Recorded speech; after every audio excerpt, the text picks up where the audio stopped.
Hey guys, so today we're doing a GS430 from 2005 to 2007, going into an IS200 plug and play using the automatic gearbox. So let's get into it.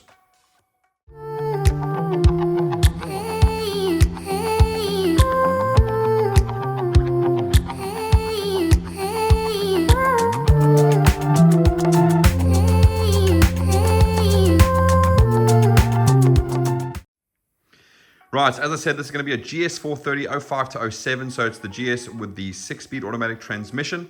Going into an IS200, in this case the customer's keeping the 6-speed auto transmission. It's obviously all plug and play into the IS200, and it is an adapted harness, so as you can see, we've taken the original harness, completely stripped it down, repaired what needs repairing, added in what we needed to add in to make everything work. So, first thing we're going to do, let's pop over and take a look at the photos and see what goes into that process.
Right, so you can see there, we strip everything down, clean everything, repair everything, replace connectors that need replacing, make sure it's 100%, and obviously add in all the stuff that needs adding in. Okay, so today we're going to do the same as we always do. First, we're going to go through the layout of the harness and go through every single section, every single connector, tell you where it all goes and how it plugs in. Then we're going to do the testing of the harness, and that obviously involves just a section with the ignition on, a couple of things we test there, and then obviously we tested with the engine actually running as well. Okay, so to start with the layout, we're going to go over to the ECU box over here. Okay, so the GS430, the second generation GS430, so the 05 to 07, was obviously a complete chassis redesign.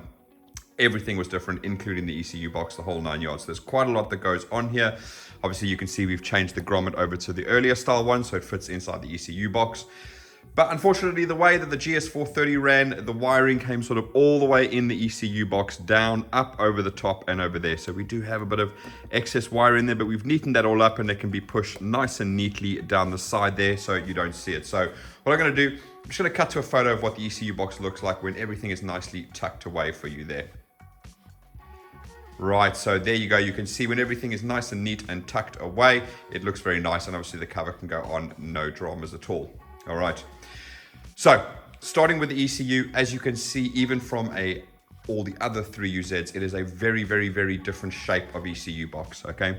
We have these wings that come out on the side here, and obviously we have the lip as per usual down at the bottom there.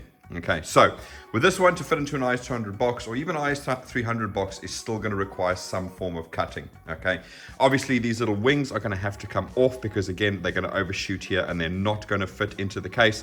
Luckily the rest of the case is pretty much identical to the other 3UZs, so once these wings are gone, if you want to fit into the IS200 box, you can grind this lip down on the outer edge here. Just remember, only 2 screws on a 6-speed, so one there and one over there. Undo that, pull out the board, grind that down so you don't transfer that heat over to the PCB. Once you've ground it down and you're happy that everything fits, then you can put the PCB back inside the ECU and off you go. As like the other 3UZs, we have 5 connectors in total, 1, 2, 3 over there, and that is related to the engine. So that obviously runs through there back into the engine harness itself. We then obviously have the 2 what I call body plugs. They're not strictly all body plugs, but they do pretty much apply to most things that go into the body of the vehicle. Okay. Now, obviously, we make our little resin patch here to adapt to the two IS200 ECU plugs that are left behind when you remove your 1G-FE engine. Okay, so that plugs in there straight. Right, now then, there are quite a few things on a 6-speed version, because obviously 6-speed uses CAN and not K-line or MPX like the older versions. So we have our little device here that is going to convert the CAN data from the GS430 ECU into MPX, which obviously the vehicle can understand, and obviously transmit things to make all the gauges and everything work, which we'll go through a lot of it as part of the ignition testing. Okay. On the body side, we've got just this black plug here and the gray plug over there. The blue plug is not utilized in the auto versions, so obviously nothing plugs in there, so do not stress. All the IS200 auto versions still come with this blue plug, because the actual engine bay harness, not the interior harness, but the engine bay harness is the same whether it's auto or manual. Okay, there's no differentiation. What changes is obviously when it goes to the engine, and obviously once it gets inside the vehicle. So the actual interior harness that goes there, that's different on a auto and a manual version. Okay, and we know this because obviously if you look at these plugs, even on a manual version, which doesn't have cruise control, for example, the cruise control wire is still in there. Doesn't have any gear position like drive or anything, but you'll still find all the wires in there, even if your IS200 was a manual. So we know the interior harness and the engine bay is the same. Okay. Right, so those are your two body plugs over there. Again, all of these plugs are completely unique. You can't get them in the wrong place. Do not have to stress too much, okay? Now then, because it uses CAN, we do have to fit an OBD2 connector inside the ECU box. Obviously, on the IS200, they use what we call the older K-line communication for the OBD2 port, so it doesn't have CAN in a standard IS200 or 300. So we unfortunately cannot interface with the standard OBD2 port, but that OBD2 port will still communicate with things like the ABS and all of that type of jazz that you can still talk to inside the vehicle. But to talk to the actual engine side, you do need to plug in over here, okay? Then we also have our brake switch relay. So again, normally on the IS200s, if it is an auto version, we do actually have the 4-wire brake switch, which would work in this case. But if you have a manual version, you are missing that 4-wire switch and you only have a 2-wire switch. So as a rule with any IS200 plug and play harnesses, we do fit this relay irrespective of whether it's an auto or a manual. And that way, if you ever wanted to sell this on to somebody else, they wouldn't be restricted to making sure that they had an auto IS200 originally. They could put this in a manual IS200 and it would still work the same, even if they kept the auto gearbox and made all the changes inside as well, okay? Right, so then we have our little junction connector over here. Now, once this gets pushed down, as you can see, this also makes its way down into there and can be clipped into this little area over here, okay? And that keep that nice out the way. Then obviously things like the OBD2, you can actually lift this white frame out and you can push them down. I'd probably leave this on top, to be honest with you, because that is going to be the one thing that you're going to be wanting to have access to. All right, but that's the ECU box, nice and simple. So again, we have our grommet that we fitted. Obviously the one that came on the GS430 is not suitable for the application. And again, that grommet just makes its way into there. Really straightforward. Right, moving along from there, we then have our piece of plastic over here that's keeping everything together. And this just mounts in two places. You've got a bolt here and you've got a bolt there. Really straightforward, M6 bolts, 10mm socket, and you're done, okay? First section that comes out over here, if I can get around over here, is going to be injector 1 and coil 1. Okay, so just quickly heads up, the way the engine works to the cylindering numbering is from the driver's perspective, so inside the vehicle.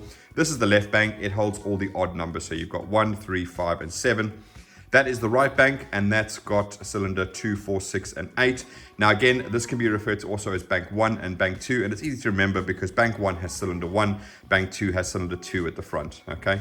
So it's just referring to things like when you have knock sensors, they refer to as knock 1 and knock 2. So knock 1 means bank 1, knock 2 means bank 2 on the other side over there. Okay. Right, so now that's cleared up, let's carry on. So again, that's the first breakout there. Then we move along to here, and we have this breakout over here. First thing that comes out is our oil control valve for the left bank. So again, this is the VVT-i system. So remember, on the 1 and the 3UZ VVT-i, it is only on the inlet cam, not on the exhaust cam, okay? Later engines like the GRs and the URs had VVT-i on both, okay? Not these earlier ones, all right? Moving along down to there, we have another breakout here, which goes to our front cam sensor. Okay, so on the 1 and 3UZ VVT-i, there are 3 cam sensors. This one reads a single tooth that is on the cam gear inside here.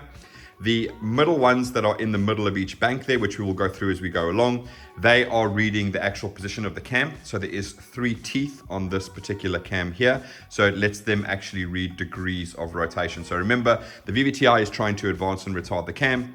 This one tells the ECU what position the engine is, so basically when to fire spark and when to inject fuel. Those ones over there are obviously measuring the cam, so that when the ECU commands the solenoid to either retard or advance the cam, that then measures it to say, okay, whatever you've asked for, you're getting. Great, everybody's happy. All right. Right, then moving down over here, again, you're going to have 2 little clips over here just to keep it away from everything, specifically your belt, especially if you've got an AC pump over here, because the belt runs sort of straight down there to the AC, okay? But when it gets down to here, it's going to break up into 3 sections, okay? Obviously, AC we've had to add in, because remember, this is a GS430 6-speed, so it's the 05 to 07, so it's the last generation of these. They didn't actually have a 12-volt supply to the AC pump at all. They literally just had a solenoid on the back of the AC pump, which controlled that. So it's actually relatively not ECU controlled at all, which is another reason why we fit these, because this takes over AC control, okay? Now then, that brings me on to the point that's important, is obviously if you've got a GS430 engine, from the 05 to 07, there's a couple of things you're going to want to be wary of. One is obviously the AC pump is not usable. Now, AC pumps you can use, there are tons of them. You can use 1UZ VVT-i, you can use 1UZ non-VVT-i, you can use SC430 from 2001 all the way to 2010, if I'm not mistaken. GS430 2005, you can use that. You cannot use the LS. The LS, although it has this plug, also has the solenoid on the back of the AC pump. Okay, so again, tons of ones you can use. Sure, you can find at least an AC pump from one of those variations to make the AC work. If you're not going to do the AC, then you can just tuck this plug nice and neatly in that hole over there and you can forget about it. Okay, next up coming from here is going down, and it's going to our oil pressure switch. Okay, now the GS430 05 to 07 has the exact similar setup to this, which is a LS430 2000 to 2006, shared the same pattern, okay? Now then, that means it has a mid-sump, okay? And also has the oil filter housing coming out the front like this. So again, as per usual, you cannot use this setup on an IS200, 300 or Tesla swap, because this is gonna hit the bar that runs across the front. So you need to get your hands on a sump from either an SC430, and the SC430 is the same sump actually all the way from 2001 all the way to 2010. The GS430 2000 to 2005, and obviously the 1UZ VVT-i, depending on where you are in the world, obviously LS400, Celsius, and in America you have the GS400 as well. Okay, so those are the sumps you can use. Those are front sumps and they fit in this particular swap. Okay, interesting fact if you want to know, a GS430 shares the same platform with an IS250. So actually these mid sumps here are going to be very useful for guys when you want to swap UZs into IS250s, because it is literally a straight drop-in. GS430 engine mounts, GS430 sump or LS430 sump, drop it straight into a IS250, no modifications, no cutting, boom. Because the GS430 and the IS250, 350 share exactly the same subframe in the front. Okay, interesting fact for you guys there. Right. So the next section that pops up is going to be the crank sensor, and that goes through that hole over there, makes its way down through there and pops out over here, okay? Now you'll notice there is quite a bit of excess here, but that's because this oil pressure switch actually used to break out here and come down straight to here. Obviously, because you're going to be using the rear facing oil filter housing, your oil pressure switch is going to be at the back there facing backwards. So obviously we've got to break it out at the top here, like it is on an SC430 with a front sump and like it is with a GS430 with the front sump as well. Okay, right, so that is that section done. Let's move along. So end of the plastic over there, small section that is uncovered. We get to the next piece of plastic, and again, same straightforward, 2 mounting points there and there, M6 bolts, 10mm socket, bob, done. Right, 3 sections break out over here. This first section we're going to go to is obviously going to go to injector 3 and coil 3, and then it's going to go to the inlet cam sensor for the left bank. So as I said, if you open up these cam covers here, you'll see the 3 teeth on there that this one is reading. Okay. Moving along to the next section here, we're going to have our noise filter. So remember, this is basically a glorified capacitor. It's earthing through the inlet manifold where it bolts to, and obviously it's absorbing any electromagnetic interference created by your coils and your injectors when they are firing and pulsing away. Okay. Also coming out here is going to be injector 5 and coil 5.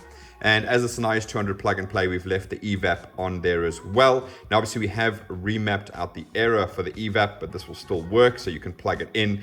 But if you don't want to use it, you can just tuck it away. You're not going to get an error on your ECU for not having the evap solenoid connected. But I do leave it in because effectively on your IS200, you had the evap pipe coming up here. So you can basically connect it straight there and plug it in. Okay. Last section is then going to be injector 7 and coil 7. Okay, so again, nice, easy, straightforward. That comes out there, that comes out there, that comes out there, that comes out there. So again, they're not going to spread across and reach across, so you cannot really, hopefully, get it all wrong and connect it in the wrong place. You could probably get that one into that one, but then that one's not going to reach that one, so you will very quickly realize your mistake when you have done that. Okay. Right, moving along, we then have another last little section that's sort of broken out there and is uncovered. So we have covered it in our tape, so it's all nice and protected. This is obviously the tape that's designed for an engine bay, not the fluffy stuff that just soaks up oil. And that moves us into the piece of plastic that runs across the back of the engine, okay? And again, really simple, one bolt there, one bolt there, okay? Straightforward, nice and easy, okay? Right, now then, in this piece of plastic here, I'm going to see if I can get around here. Down here is where the breakout comes out. And the first thing is going to be our earth straps. That's going to bolt onto the cylinder head here. Again, you're going to notice a pattern. It's an M6 bolt, 10mm socket. You're going to use a 10mm socket a lot when you're installing these, but that's going to bolt on there. Now then, you must be careful because aluminium does rust. So I'm just going to move this toolbox out the way so I can get more access. Aluminium does rust and it creates like a white powder, which creates a bad connection. So again, I always advise people to get a piece of emery cloth and just clean off the back there before you bolt that down, just to make sure that you get a nice clean connection. When it comes to Toyotas, or probably mostly Japanese cars, earthing is an absolute nightmare. It creates the weirdest problems that you can spend absolutely ages trying to resolve. So always make sure before you do any diagnostic work on a Toyota that you have checked all the earths, that they are nice and clean, and you absolutely are 125% sure that you do not have an earthing problem. Okay, but that's it. Clean that off, bolt that down, happy days. Also coming out here is then going to be our Lambda sensor. So that goes down into that cavity over there, and you can see the connector there. Now, I do have a note when it comes to this. There is a heat shield that goes there, and it bolts to the block. I think that's one bolt there, and that's the other bolt there. Now, that protects that connector from the exhaust. Please, please, please make sure you fit that heat shield. That Lambda plug has got a 12 volts and a ground in there, and it's the same 12 volts that supplies your ECU, etc. So if that touches on the exhaust, melts, shorts out, it's going to basically kill the power to your ECU and all the other sensors, and therefore you're going to end up not having a fun time. So again, just make sure that you do protect that with that heat shield. Okay. Right, so that's that. And then lastly, coming out here is going to be the gearbox harness. Okay, so as it's a 6-speed, we've got our 15-pin solenoid plug, which goes at the back on the left side. Again, I'm always talking from the driver's perspective. This goes on the left side. Then you have your selector switch over here. That goes on the right side. And then you have your input speed sensor over here, which goes on the left side, if I'm not mistaken. And then this one, output speed sensor, goes on the back of the gearbox next to the solenoid plug over there. Okay, so again, only 4 plugs. Really, really simple to connect in there. Now, do be aware, guys, with the 6-speed gearbox, there's obviously no dipstick or anything like that. There is a way to fill those gearboxes, and if you guys want, I do have the sheet from Toyota of how you fill it up. Now, it can be done either with TechStream or GTS like I use, but it can also be done without TechStream, so don't stress too much. I've done it on these vehicles. I've done it on even LS460s. You don't actually need a special tool. You can just sort of bridge pins usually inside there, and then you can sort of get away with it. But ideally, the best thing is to use TechStream, because basically what you've got to do is get it up to a certain particular temperature before you check the level. Because obviously these ones, the way they work is they have 2 bolts for the sump. One drains it out and the other one acts like a straw.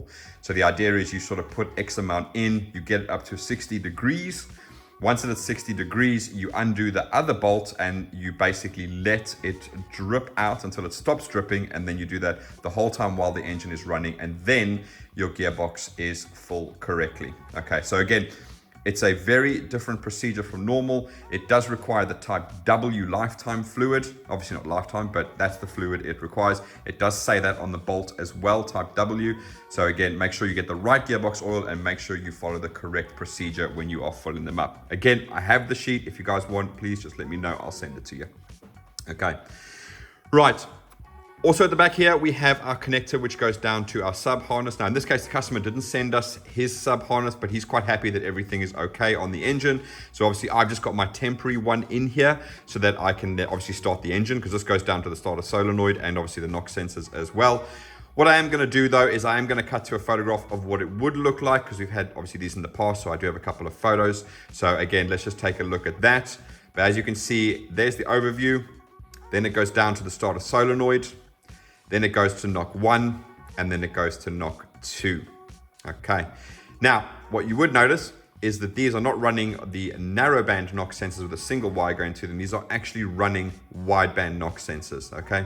Makes these engines very, very nice for aftermarket ECUs, because you don't need to worry about buying wideband knock sensors. It comes with them pre-installed. Okay.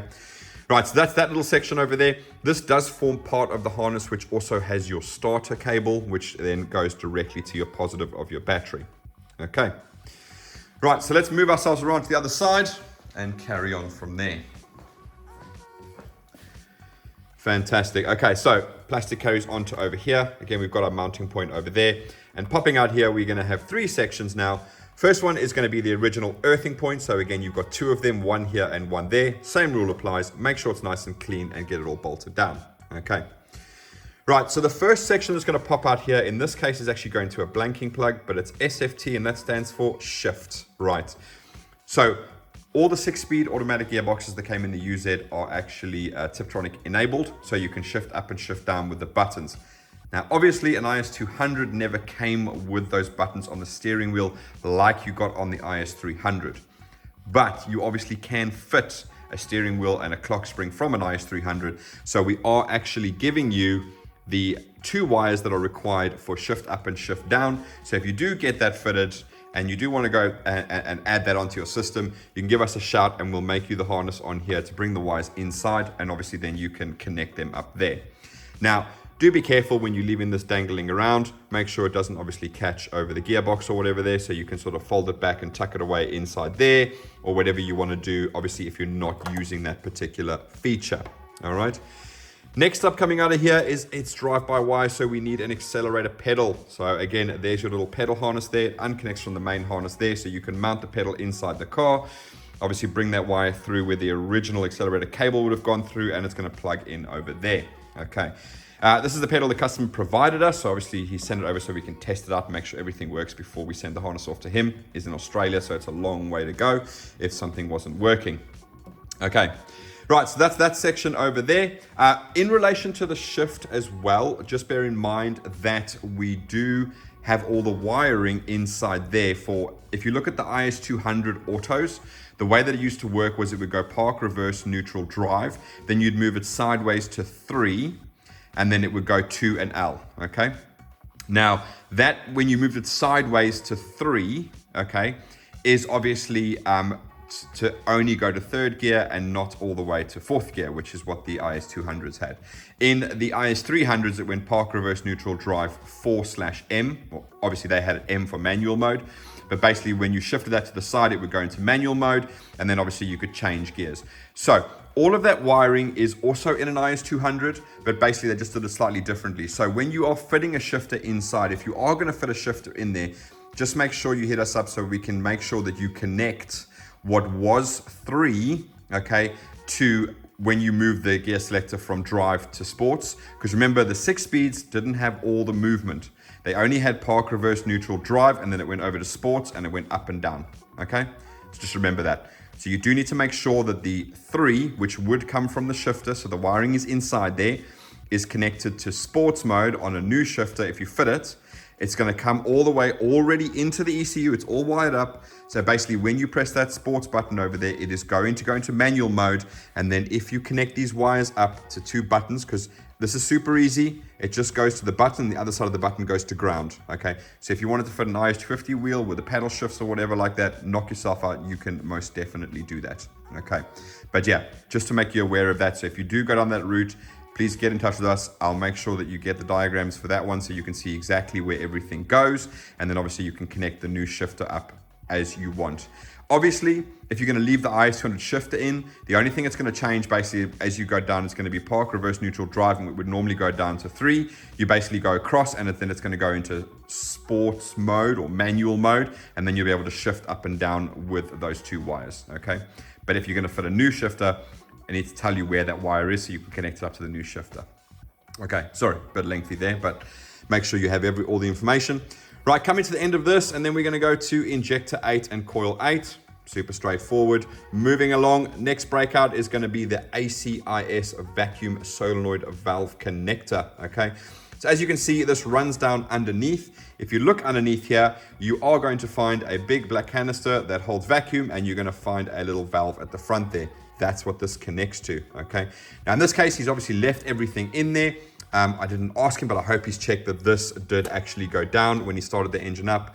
Then he doesn't have to remove anything and replace that solenoid. But if it doesn't, then obviously he's going to have to take the intake off anyway and replace that vacuum solenoid valve. Okay, so if you guys are taking off this because you bought a harness from us and we actually supplied you with the harness that's going underneath there, really nice and simple.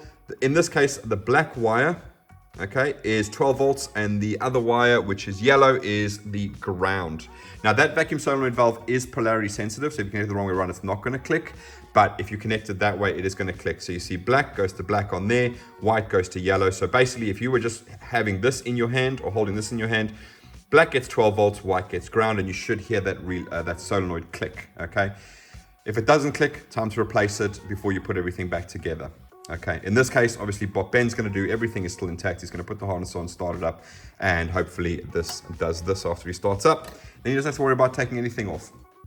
Okay, right, so we've got the ACIS, we've got injector 6 and coil 6, if I haven't already done that from there. Then, obviously, the harness moves along here, and as you'll see here, there are some bolt holes there and there. This clip has managed to survive on his harness, so I have put this back on again.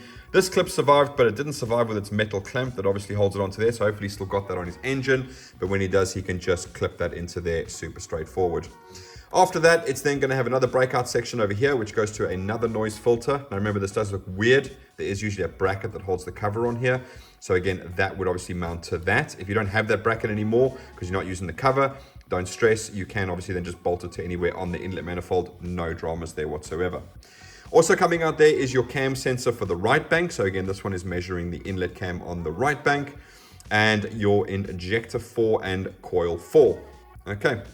Moving along from there, we have a breakout at the front over here, and there's quite a few things that come out there, so let's jump into it. So obviously we've got injector 2 and coil 2, super straightforward. We've got oil control valve for the right bank. We've got coolant temperature sensor for the ECU. Now, don't freak out if you don't see a temperature sensor like that on your engine. I've added that in, okay? That's actually a 3UZ non-VVT-i coolant temperature sensor, but there is a hole for it there. It's just got a blanking bolt on all the 3UZ engines, and it's actually a legacy item from a Crown. The older Crowns that had the 1UZ VVT-Is in, they didn't use MPX to transmit the coolant temperature data to the dash, so they still had a physical sensor in there that ran inside to the dash to transmit coolant temperature data for there. Okay, and that's why that blanking hole is there. So if you want to fit a coolant temperature sensor for whatever reason, you can undo that bolt and fit a coolant temperature sensor, and you're reading from the same place that Toyota would have read from. So I'm hoping it's quite an accurate place to read from. All right. Then next up, we are going to our throttle body. So remember, 6-speed 3UZ, so it has one 6-pin plug on here for the throttle body, so that incorporates TPS. Both signals of TPS and the drive-by-wire motor as well is all incorporated in the 6-pin plug. Also coming out here is then going to be our mass airflow sensor. Okay, this is obviously a mass airflow sensor for an LS430.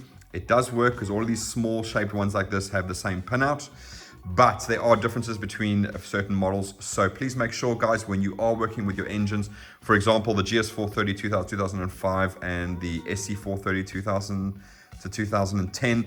I think they had one with like a 45-degree angle on there. Okay, so they are different. Best way to work out what you need is jump on Toyo DIY, take your ECU part number, stick it in there, find your particular model, go to the air cleaner section if you can't see the images, and then obviously you'll get your mass airflow sensor part number from there.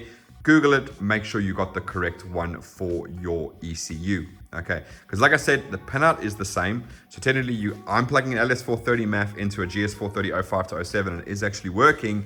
But obviously we'd always advise you guys to make sure that you get the correct one for your ECU. Okay. Right, so that's that section over there, which brings us nicely onto the last section that's going to come down here. Let's quickly put this cover on here. We'll get to that in a minute. But that comes down to here and breaks out over there into 3 sections. One is going to be your alternator plug. Now remember, this is a 6-speed, so it has the 4-pin alternator plug.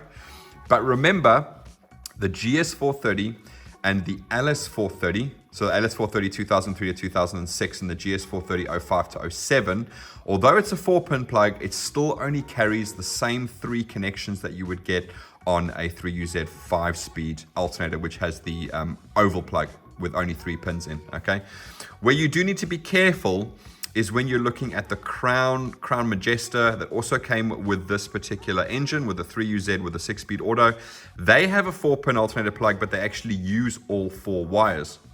So you can't use this harness with a Crown alternator, it will not work. And vice versa, you can't use a GS430 or LS430 alternator with a Crown engine harness because it doesn't have the correct wires in there. On the Crown, the alternator is controlled by the ECU, and that's super important that you do not mix them up. Okay, so always make sure that with these ones, it's a bit of a pain because obviously the other ones, like all the 3UZ 5-speeds, they're all just 3 plugs. They're all the same. And the SC430 carried that 3-pin oval plug all the way to 2010. Okay. Super simple, super straightforward, but be super careful when you're dealing with Crowns and make sure that you get the correct alternator for it. Okay. Also coming out here is going to be low oil level sensor. So again, we've had to add this in new because the GS430 05 to 07 came with the midsum. So the oil level sensor is actually on the other side of the engine there. So originally it came out with that Lambda plug on the other side. Okay, so we've obviously added that in new. So when you saw the pictures, you would have seen those new sections that we all made, including the AC and all of that. Then we have our Lambda plug, which goes onto this side over here. And again, there's usually like a little bracket over there that you can then obviously mount that onto to keep it in place. Which brings me on to the Lambda sensors. Now in the description below, apart from a bunch of movies with things like the ACIS, if I haven't mentioned, I do a video on how the ACIS works, etc. I also have all the part numbers for these Lambda sensors, and what you'll notice is I have differentiated between the left bank and the right bank, and the reason is if you look at this Lambda sensor, it's got a long wire on it, and the other one has got a very short wire on it. Now on the 3UZ VVT-Is, it used 2 of the same short ones because this plug was all the way over there and not all the way over here by the alternator. With the 3UZ, unfortunately, this long Lambda sensor is different wiring from the other side. Not at the plug. If you look at the plugs, they're exactly the same. It's on this side here. So if you try and put the short one on here, which you actually physically can't do, you'll get a heater circuit error. Okay. So only reason I mention this because I actually had a guy ask me once, he's like, can't I just buy 2 of these long ones? And I was like, no, unfortunately, to replace the other side, you need to get the correct one. But down below, I have both the Toyota part numbers and the Denso part numbers. The Denso is what I'm using here. So again, it's a cheaper alternative, but it is Denso. So it is what Toyota uses as a manufacturer for these Lambda sensors. So don't stress about it being, you know, an aftermarket brand. It's Denso. It's exactly the same. I've used this one for years now without any issues at all. Okay. Right. So that's the layout of the harness. Hopefully that's relatively straightforward and simple. Basically the way that I do it is I drop the harness on, I bolt down all the plastics, and then I start plugging everything in. That's the simplest way that I find to do it. And it shouldn't take you longer than, I don't know, 45 minutes to get it all done. Again, coming from a person who's done it for over 12 years, it's easy for me to say that, but yeah, that's the way that I do it. Get it on top, bolt the plastics down because they're the most awkward things, and then start plugging everything in. Right, so other things that you might need to connect, okay, or you will need to connect. We've been through the starter cable, which again just runs straight from there to the battery, but you do need to connect the alternator. So this little cover that I had on here, obviously that's where the main alternator charging cable goes. That one you're going to run down there and across there. Obviously it doesn't come in the harness. That's just how they all came, so it's not built in as part of that. But you want to run it down, across, up, and obviously because it's an Australian customer, he's going to have a right-hand drive vehicle. Your fuse box bend is going to be here, and that is where you mount your alternator positive to, okay? Super important because then it runs through your 120 amp alternator fuse. So, because the alternator cable is running down across the subframe and up the other side, if anything was to happen, it was to get caught, short out, this fuse would blow, and hopefully that wire wouldn't become red hot and catch on fire, which is ideally what we want to happen, it not catching fire, okay? So please, please, please, alternator goes there, alternator does not go there, okay? There's only two things that go directly onto the battery, and that is your main starter cable, again, really short run, hopefully not too many issues there, and this cable, which comes straight down here and goes directly into your fuse box. Now, don't forget this one because this is all the power for your car. If you don't plug that in or connect that to the battery, you're going to have no power in the car and you're not going to be starting it or doing anything at all, okay? So, fuse box power or car power, starter motor power, that's what goes in the positive terminal. In terms of the earth, you're going to have a cable like this. It's going to bolt directly to your earth. It's going to go down under the battery, bolt to the chassis, move along, and then bolt to the block, okay? So that's your main earth for your block, and that's what your starter motor earths through, and basically you want to make sure that that's really nice and tight and all good, okay? Now, obviously, it is a little bit thinner than what you'd probably see on a 3UZ. You can feel free to add another earth from there onto the block. You can see that I've got a much thicker cable here running, but obviously this is on this engine on a stand. So obviously I've just run it along there and bolted it to the block over there. But again, feel free if you want to add another one on there. There's absolutely no problem with it whatsoever, but you can take the standard one down there underneath the chassis and go from there. What I sometimes advise people to do as well is to, while you're here and you've got the engine out, lift the battery up, undo the tray and have a look underneath there, because water does collect there. And that earthing point under the battery is the only earth for the entire chassis of the vehicle. So if it is a bit rusted and water's collected in there, you can give it a clean out. And then obviously just rub it down, make sure you've got a really good earth and plug it back in again. Now I do appreciate, obviously in Australia, you're not going to have as much rust, etc. as we do in the UK, but it's always worth a check just to be 100% sure before you button everything up. So that's the main earth that's going to go to the block. There's two other earths that you can add on. On the standard 1GFE, you had an earth braid from one of the gearbox bolts to the chassis leg. I would just attach that again. Again, it's already there. It's the correct size. You just got to put in one of your gearbox bolts and you're A for away. And the other one is the earth that came on the exhaust side of the cylinder head on the 1G and came to the firewall. Take that same earth and then just literally bolt it onto the cylinder head here. You've got an M8 hole there, so 12mm socket on that bad boy. You won't have a bolt in there, but it's a pretty standard bolt. I don't think there's anything particularly fancy about it. But yeah, straight up M8, just grab yourself a nice short bolt like that, put that earth strap on there and tighten it down. Okay, so earthwise, firewall, cylinder head, gearbox bolt, chassis leg, battery, chassis, block. Okay, so those are the three sort of standard earths that Toyota did put on the engine, so you can just refit all of those and you should be okay. If you want, you can replace the earth cable for something thicker, because as you can see, this is quite a thin cable compared to what I've got here. Okay, I'm not saying you have to. I've seen loads of vehicles run with it, but if you do want to, you can do that as well. All right. So I think I've covered everything in terms of the layout.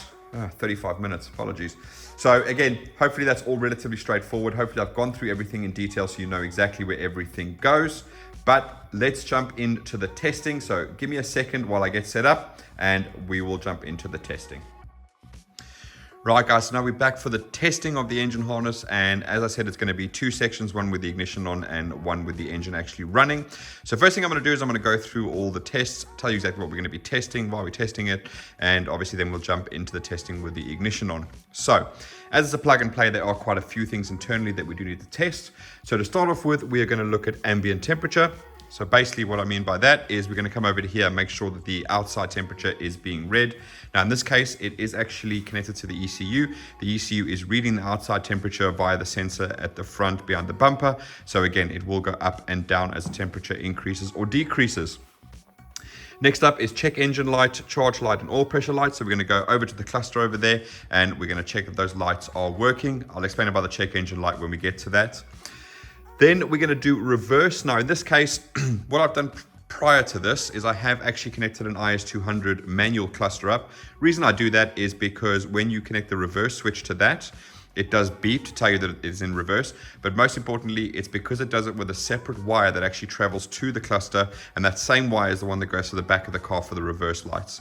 So if I connect the IS200 cluster up and I put it into reverse and that starts beeping, I know that the reverse lights are going to come on when the gearbox is in reverse on the car. Okay, but for now, I'm just going to leave the IS200 auto cluster in there because we're going to use it a lot more because it shows gear position, etc. on there. So again, I have tested that previously. I'm just not going to take time out to unplug and replug and everything again. Okay. Next up, speedo, again, only for manual, so we're not going to be testing that. Again, the speedo on IS200 auto comes from the ABS ECU. Okay.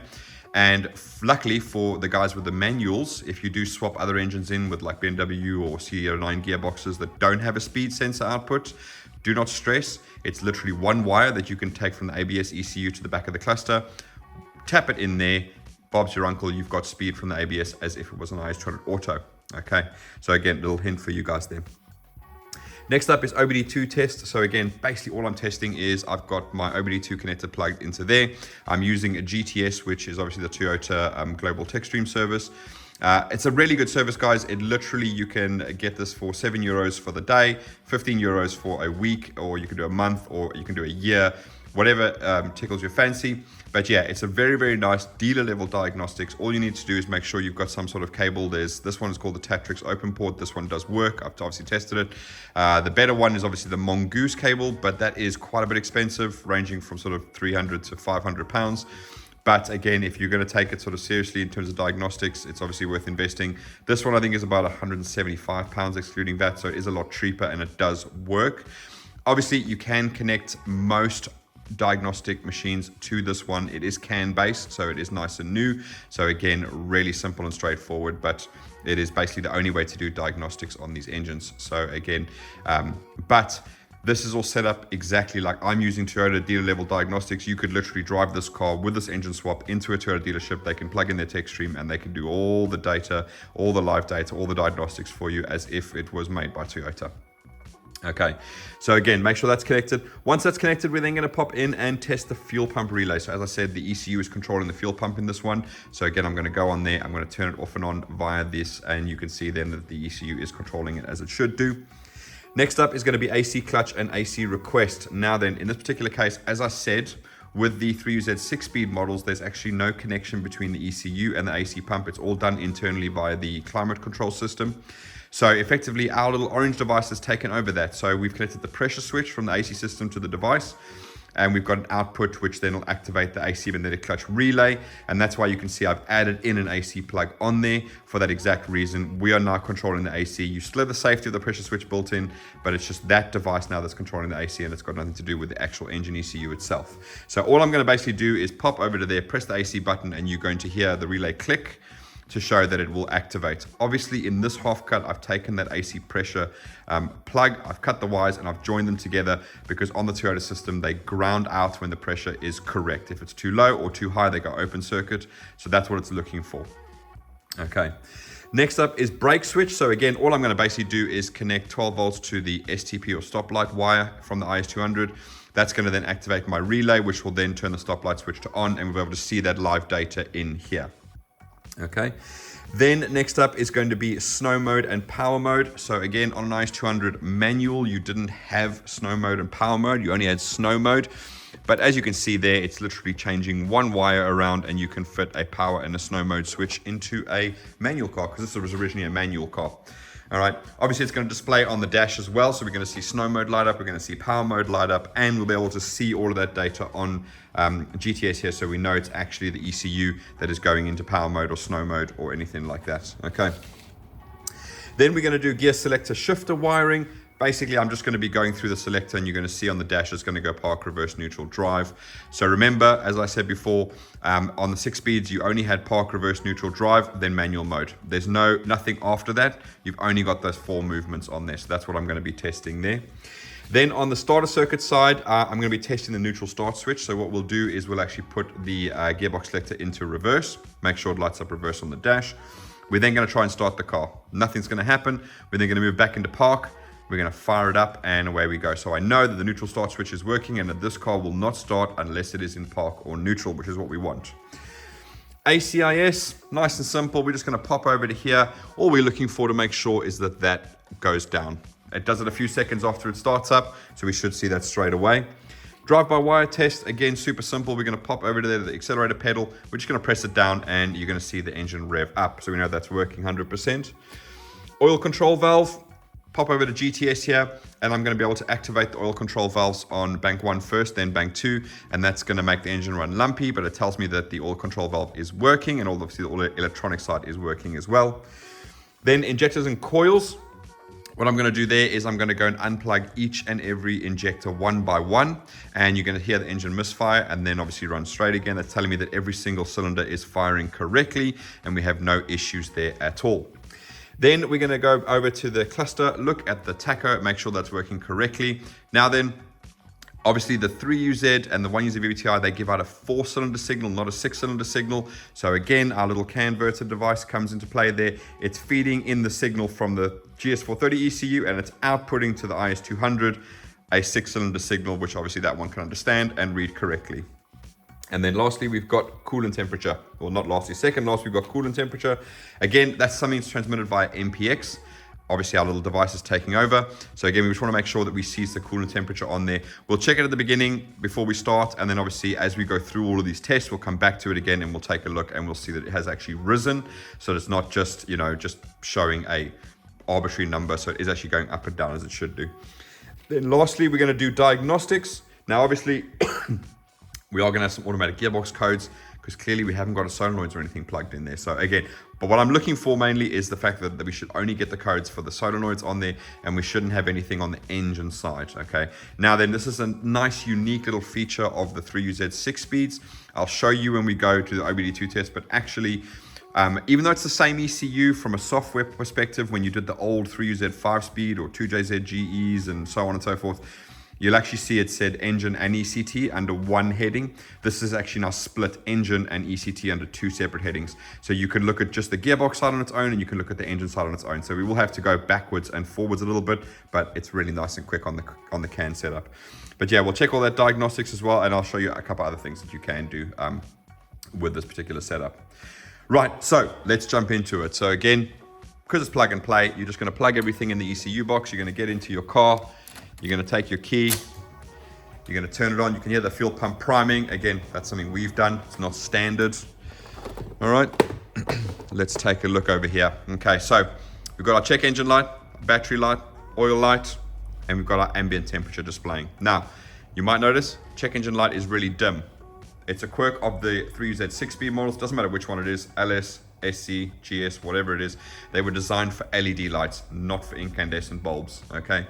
So, 2 ways of fixing it. One, either you just live with the fact that it's slightly dim, it still lights up, but it is just slightly dim, or you can replace the bulb with an LED and maybe funky up your dash at the same time, okay? Right, so that is all of those. So let's go and take a look at reverse. So again, like I said, what I have done is obviously I have originally plugged in the IS200 dash, which you see down there, just to make sure that the wiring that's actually going to make your reverse lights come on does work. But now what I'm going to do is, at the moment we are in park, so let's just make sure that is the case. There, we're in park. I'm going to just move the selector switch there. Get much easier with 2 hands. There you go, you can see that we are in reverse there, so that is fantastic. All right, we're back to park there for a second. Right, okay, so let's just get into that. Right, so that's the reverse OBD2 test. Okay, so you can see it is communicating with the car. Remember, we are plugged into the OBD2 port in the ECU box, not the one under the dash, okay? You cannot talk to this ECU with the one under the dash. You will be able to communicate with the other stuff inside the car, like ABS, etc., via that OBD2 port, but not the engine ECU. Again, we just can't do it. Doesn't have a CAN-based system to connect to on the standard vehicle. Okay. Right, so now that we are in, I'm just going to obviously show you quickly exactly what I said earlier. So obviously we're going to be chopping and changing between. So at the moment we are in ECT, but if you take a look here, you can see we've got engine separate from ECT, or electronically controlled transmission. So if what we want to do now, we want to go into engine because we want to test the fuel pump system. Okay, I'm going to pop into active test now. We are then going to go into fuel pump. And I'm going to keep quiet.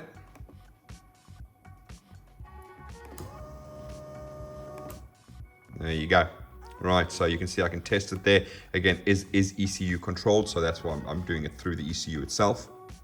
Okay, right, so as you can see, we've got no AC stuff on here. As I said, it's all been taken care of by the orange device. So let's pop over, and again, I'm going to press the AC button, and hopefully you can hear that. Fantastic. Okay, so when you press the AC button, that device takes over and it will activate the AC magnetic clutch relay. Remember, you're changing your AC pump to when it will be compatible, which I already went through in there. And obviously, you still need to have all your pressure switch and everything working correctly. Otherwise, it will not work. If the AC doesn't come on, it's because the pressure's incorrect. You need to get that checked. Okay. Right, let's pop over to brake switch. So what I'm going to do now actually is a lot of the stuff is going to be gearbox related. So I'm actually going to go over to ECT. We're going to look at the live data list, and let's do my little gear position setup that I've done over here. Okay, perfect. Right, so what we're looking for is the brake light switch or stop light switch, as you see over there. Currently it is in the off position. I'm going to imitate someone pressing the brakes by feeding 12 volts to what would be the stop light switch wire that goes straight to the ECU. You can hear my relay click. Let's get it to stay in there. How about that for starters? You hear the relay click, and as I do that, you can see stop light switch has now gone to on. Fantastic. Pull that out. Relay clicks again, and stop light switch is now off. So remember, that little relay is actually feeding at 12 volts when the brakes are not pressed, and then when you press the brakes like that, it clicks over, and then it feeds the wire, the 12 volts to the ECU to tell it that the brakes are on. Crucial for the cruise control. Okay, remember this car will work with cruise control. Again, if it's an originally an IS200 auto, you have to do nothing. Your stalk's already on there. You just use it as per normal. Okay. If you were a manual car and you were fitting this engine with an auto one, do remember that the engine bay harnesses are the same. You don't need to worry about the engine bay harness. Basically, what you'd have to do is go and grab yourself a cruise control switch from an IS200 auto, fit it onto your console over there, and then all you'd have to do is basically I can help you with the wiring to show you exactly where that wire needs to go from. Again, the cruise control switch is really simple. It's two wires. One side is ground and the other side is going to basically go to one of these foot panels. I've never checked, honestly, no one's ever asked me, but basically the wire will come from there. One will go to ground directly there. The other one is going to find its way into the foot panel here, where it will then go into the engine bay and come up over there. So remember, as I said, the engine bay harness is the same between an auto and a manual, because if you look at even a manual IS200 ECU connectors, those two, the 22 and the 28 pin, you have everything there for an auto. You've got drive and gear positions, and you've got a cruise control switch, and you've got the whole 9 yards. So again, it's not here that's the problem, it's inside the vehicle that's the problem. When it comes from these foot panels into the vehicle, that's where it changes between an auto and a manual. Okay. Right, so that's the brake switch done. Let's go ahead and do snow mode and power mode. Right, so we've got a little bit of a sticky button here, but we should be able to get it working nice and easy. So again, we're just going to press snow mode. Oh, hang on. There you go, snow mode. So you can see snow appearing on the dash there. Remember, this is an auto dash, not a manual dash. On a manual dash, you don't have like the power mode, but you do have the snow mode. Okay, just to make that clear. Right, so you can see snow or second start mode is now on where it was off. Awesome. So let's go ahead and turn snow mode off. Sticky button there. Right, and go to power mode. There you go. And if you take a look here, pattern switch power mode is on where it was off. Fantastic. So that's obviously working. So again, just to demonstrate, it's not just a trick we're doing on the dash. It's actually talking to the ECU. It's converting MPX from the car to CAN, which then the ECU understands. Okay, right, so that's snow mode and power mode. Right, gear selector, shifter, wiring. So you can see on the dash, so basically those gear positions on the dash there, they are transmitted via MPX. It's not direct wires that are actually connected to the dash. So again, our little orange device is obviously converting the CAN data from the ECU for gear position to the dash, which then understands and it'll show those gear positions. So let's go ahead and move from park to reverse again. That obviously lights up, so you can see that straight away. So that's reverse. Let's move down to neutral. There's neutral, and then there's drive. Okay. Now, I always like to explain this on the auto models because it is very, very, very important. Okay. These selector switches, if you take a look at them, you'll see they've got an elongated hole there. Now that is for a reason. It's not for just for having a laugh. So basically what I'm going to do now is I'm going to wiggle this switch just a little bit. Okay, let me just get it to go in between. I see now it doesn't want to do that. Okay. There you go. Okay. So basically at the moment, it's not showing any gear position at all. Okay, so you can see everything is off. So we've got park, reverse, neutral, drive, everything is off. And all I've done is I've moved it a couple of millimeters and there's an in-between section, okay? Now you may think, why does that matter? Well, because obviously your ECU is not going to be happy if it doesn't know what gear position it is in. It does make decisions based on that. So what I always find very important is when you are looking at the way that these systems work, obviously you've got this on the gearbox. You've got a little arm that comes off here, and then you've usually got a metal rod that goes from there to your auto shifter, okay? Now then, on standard vehicles, obviously it gets set up, it gets adjusted, everything is gravy. Now then, when you are doing your swaps, this is something that you're gonna have to do. And what I advise you to do is basically get it in, screw it down to a point on this adjusting arm here, screw it down, bolt it down, and then what I want you to do is go into like drive, pardon me, go into drive, and then when it is perfectly legal and safe to do so, just boot it, okay? If you see that drive indicator, if you've got an auto dash, if you see that drive indicator go off and then come back on again when you let off, then you haven't adjusted that properly, okay? So then you're gonna loosen that and you're gonna adjust it a little bit and then come back again, okay? Now, if you've got an auto dash, obviously you can see you are gonna have all the gear positions available to you, so you're gonna spot this almost immediately. This becomes a big problem though if you're using a manual dash because your car was originally manual and you're fitting auto gearbox. You're not going to know because you don't see the gear position on the dash. Okay, so just make sure that it is 100% correct, and that when you boot it and the engine twists under torque load, that it doesn't cause that arm to move ever so slightly and just push it away so that the ECU is no longer receiving any sort of gear position. You want to make sure that no matter what you do, if it's in drive, it stays in drive, and that electronic signal is getting to the ECU all the time. Okay, so that is basically that. Really nice and simple. And as I said, if you do have an IS200 auto and you want to leave your original shifter, which it will work absolutely fine, okay? But what you will notice is that effectively when you go down, it's going to go park, reverse, neutral, drive. And when you flick it sideways to 3, it's actually going to go into manual mode. So I think I explained that earlier.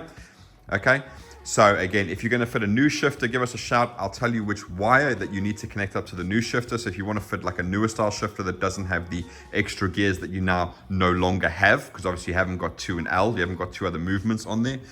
If you want to change over, let me know and I'll help you with the wiring on that, Ben. Just to make sure that's all correct, okay? And again, that coincides with obviously doing paddle shifts and all of that type of jazz. If you want to get all that stuff done, then just let us know and we'll help you with that, okay?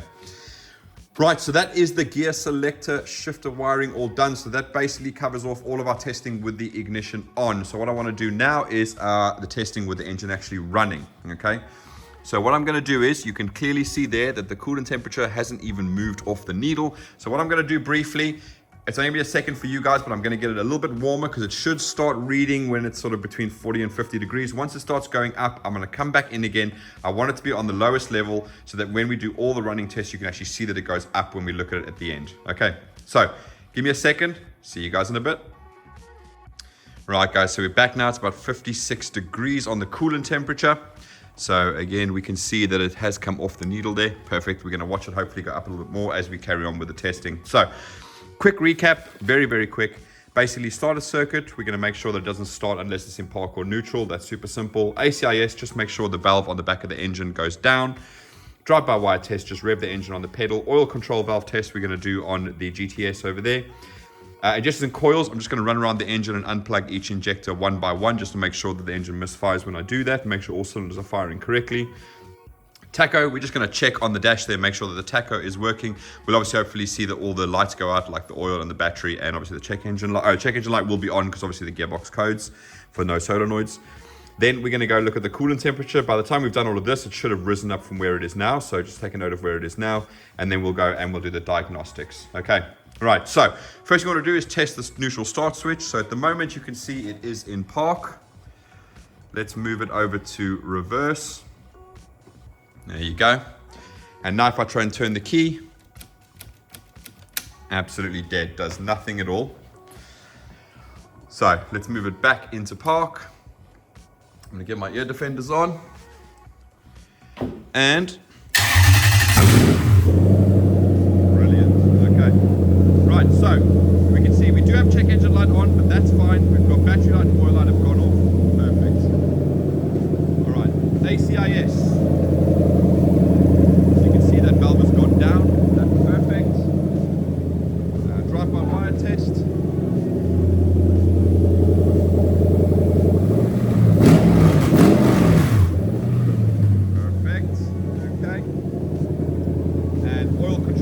Test. So let's go into the actual engine side now. We're going to go back into engine. We're going to go to active test. We're going to go bank 1 first.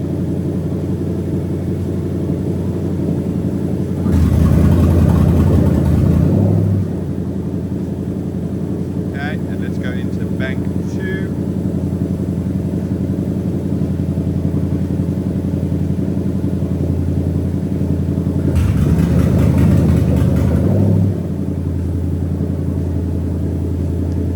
So that's that, and let's go into injectors and coils. So let's start on this side. So number 7,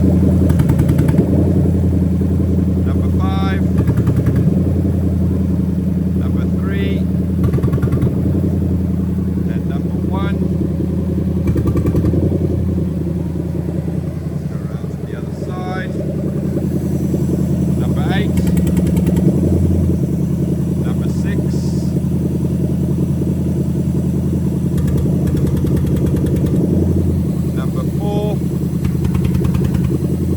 Number 2. Right, that's fantastic. So let's see, what are we doing next?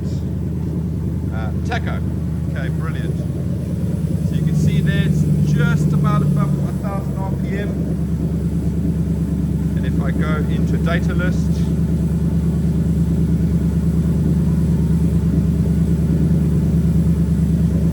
so it's about perfect. Super happy with that. Let's give it a bit of a rev so you can actually see that it goes up and down.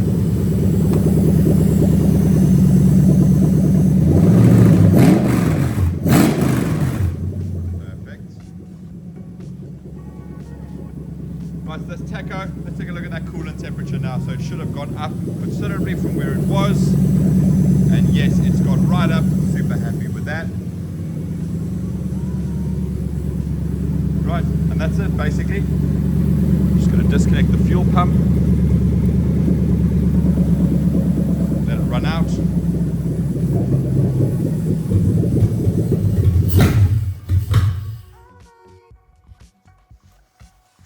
Perfect. Put those down there now.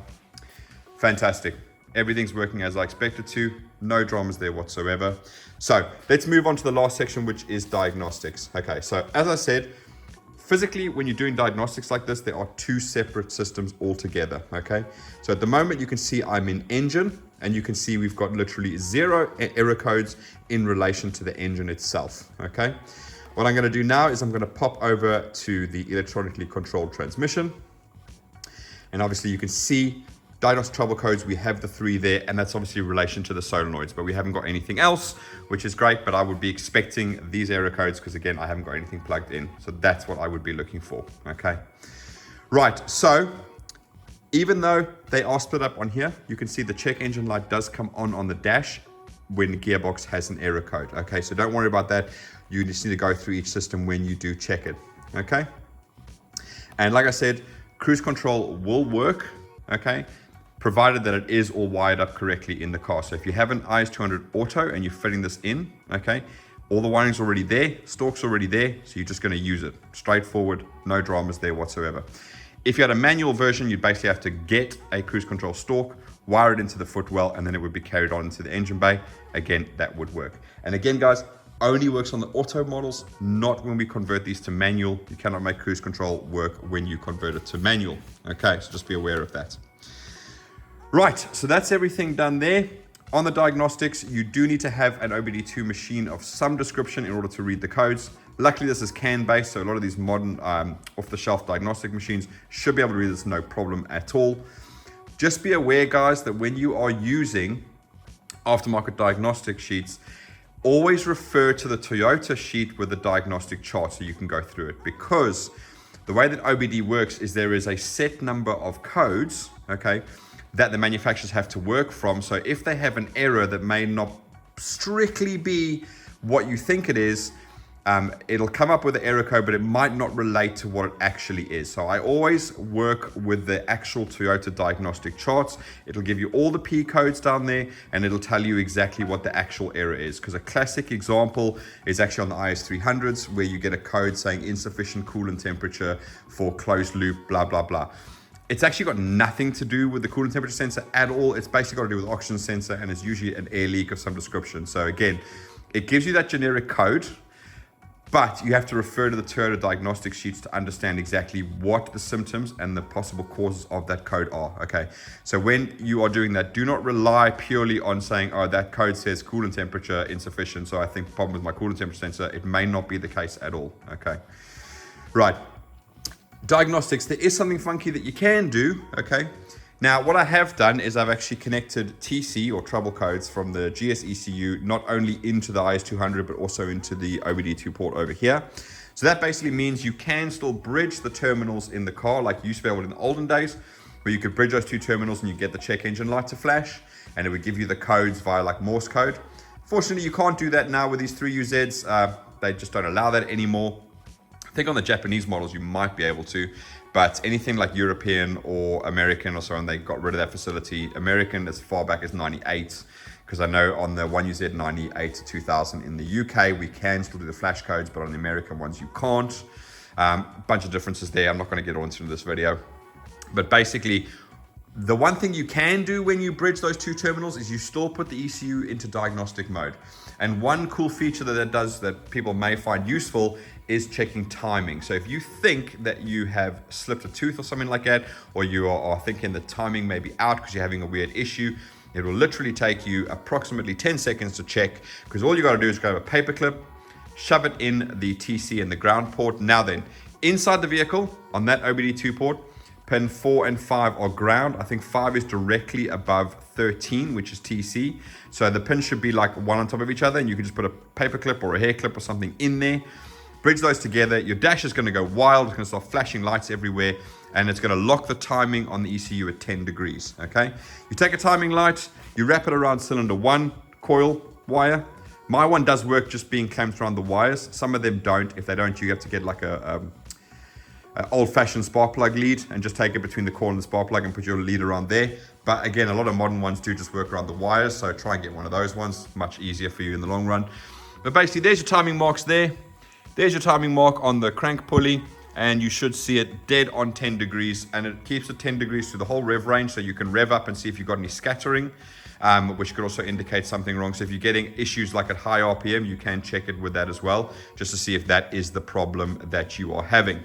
Okay, but do bear in mind, it does lock the timing at 10 degrees, so please don't leave the paper clip in there. Number one, you should notice because your dash is going to go wild, but what you will also be doing is lock the timing at 10 degrees, and it's going to have absolutely no power, and it is going to be absolutely rubbish to drive. Okay, right guys, I do appreciate this is probably a very, very long video, but obviously with the auto versions, there's a lot more to go through than what we'd normally do on the manual version. So please, thank you for bearing with us with this. Obviously, hopefully, Ben, you've watched all the way to the end here. For the rest of you, you have stuck around. Obviously, we've got the before and after photos, which come at the end of the video. So do stick around and watch those. You'll see the transformation from what we received to what is going to go out to the customer. And if you have any questions, please feel free to ask us.